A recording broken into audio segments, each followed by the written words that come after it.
Welcome back, everybody, to the Poker Model Hand Breakdown. Today you're going to learn that even though there's some action pre-flop and there's some raises and 3-bets and calls and things like that, it doesn't necessarily mean that you have to change your game too much as the flop comes out. Your hand's still going to be good, bad, or mediocre, and you're still going to have to make decisions based on stack size. So let's get into it here. I have the second best hand in the game, Pocket Kings, and the blinds are 50-100, and pretty much every player at the table has 10,000 chips, so it's fairly new. It's maybe the first hand of the tournament, the second hand, whatever. And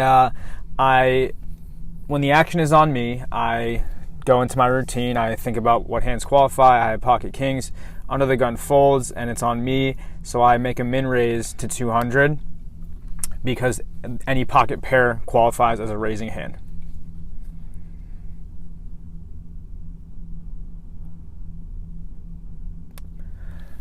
So I make my raise to 200, and I get 3-bet or re-raised by the button to 600.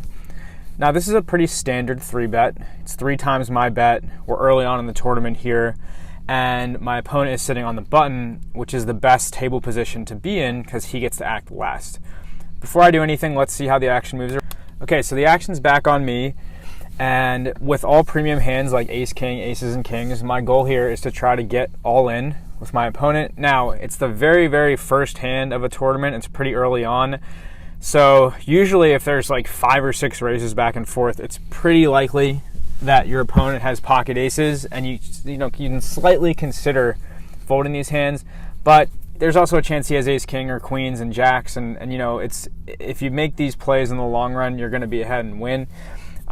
So for that reason, I just stick to my standard mentality of trying to get my chips in pre-flop with a premium hand. So what I do is I 4-bet back to 1800, and my opponent actually just calls. Okay, so we're going to move to the flop now, and there's 3950 chips into the pot, which is relatively big. We only have 8,000 left in our stacks now, but just like with other hands, I'm going to look at the flop. So you can see that an ace hits the flop, which is not a very good card for me. It means that if he had something like ace queen or ace jack, and he just decided to play it in that pre-flop phase, now we're behind.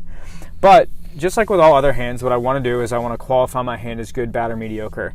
So Pocket Kings is a mediocre hand because it's second pair, and with mediocre hands, we check.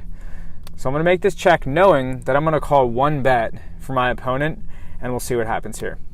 So I make the check, and my opponent bets 1400, which is slightly less than half the pot. And what I do right now is I think, okay, I made a check with my mediocre hand, knowing that I'm going to call 1-bet, as long as it doesn't put me below 20 big blinds. That is the case here. I know we're new in the tournament, but technically my 20 big blind stack would be 2,000 chips. So this is a bet I can afford to call, which I do.